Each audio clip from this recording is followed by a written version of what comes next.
Io qui mi sono segnato ambiente e urbanistica adesso. Allora 10 anni fa, no 5 anni fa, quando è iniziato il percorso amministrativo, il secondo mandato di Gigi, ci eravamo posti 3 obiettivi. Il nuovo impianto, il nuovo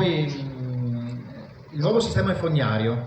Voi sapete, noi avevamo un'infrazione da parte della Comunità Europea, dovevamo rientrare e abbiamo fatto un grande lavoro di sistema fognario. In questi 5 anni adesso i cantieri sono tutti chiusi, forse ce ne dimentichiamo, ma abbiamo fatto un sistema fognario praticamente in quasi tutte le parti di Cervignano e siamo rientrati, non abbiamo più questa infrazione che era stata rilevata a livello europeo.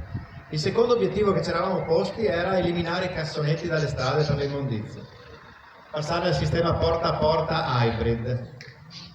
Complesso, difficile, paure, ansie, andrà bene, come sarà presa?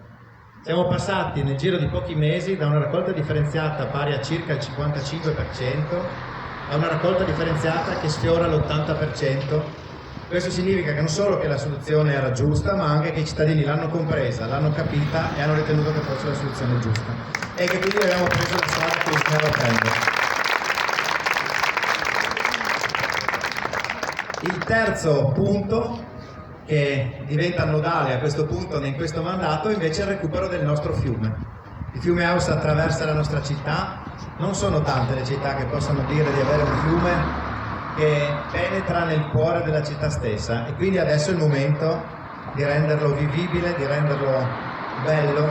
C'è la necessità di un intervento importante sulle sponde, un intervento di dragaggio, naturalmente da soli non lo possiamo fare. Abbiamo bisogno dell'aiuto della Regione e così stiamo facendo. Abbiamo iniziato a parlare con loro all'interno di questo mandato.